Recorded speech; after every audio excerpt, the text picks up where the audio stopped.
So I was wrong. I was incredibly wrong about a certain NBA player, and I think you guys were wrong as well. Like, I genuinely thought that this guy right here was just... I thought he was a borderline team cancer. I thought getting rid of this guy was going to help their team. And it's obviously Dillon Brooks. You guys clicked on the thumbnail. But Dillon Brooks is so frustrating to watch. Like, I literally know, like, Canadians that don't even like him.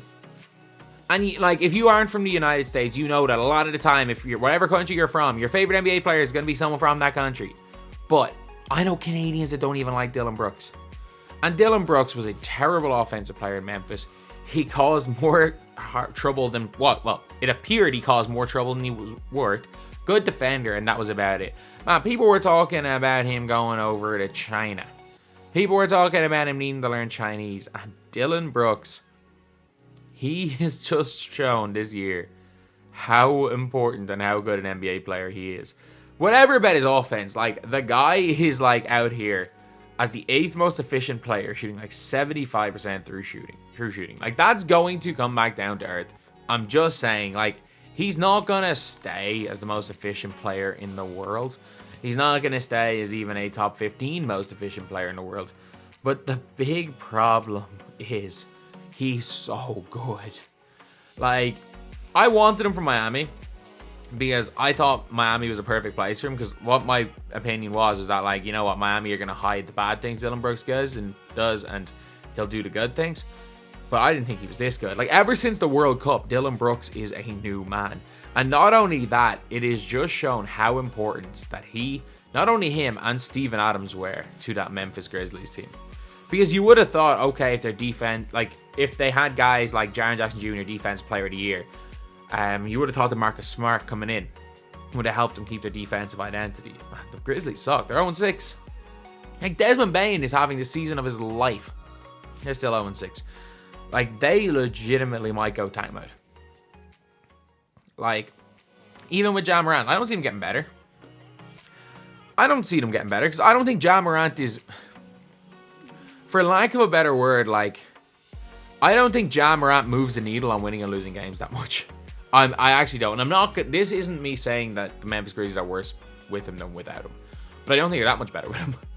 I think if he's there, they might go 1-5 instead of 0-6.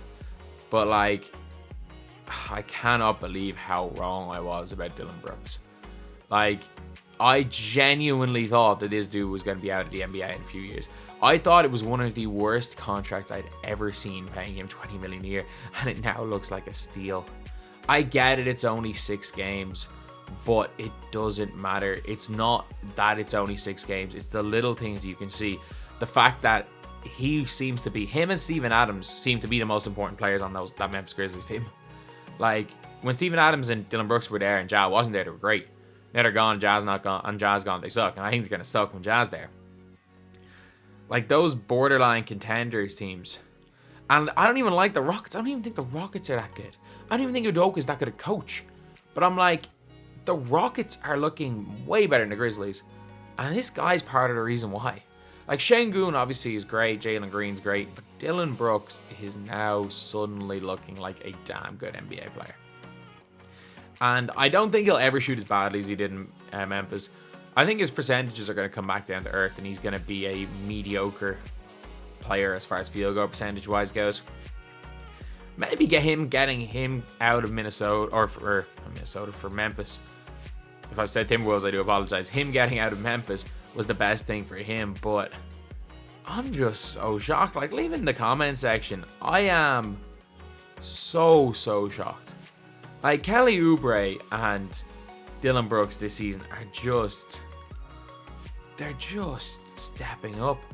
And it's been a big enough sample size. It's not been a big enough sample size to say, like, oh, he's like this.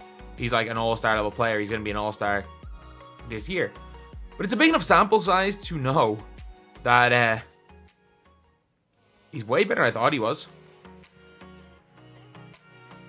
Like, he just is. I genuinely was like, he's better. He is so much better than I thought he was. And I'm making a video to say that I'm wrong. I was wrong. Because on this channel, the BBALL Daily channel where I'm talking about basketball, I'm going to be making ridiculous takes. I'm going to be saying ridiculous stuff. I'm going to be basically making crazy takes. And you better believe I'm going to gloat when I'm right. So when I'm wrong, I got to just sometimes say, you know what? Fair play, Dylan Brooks. You proved me wrong.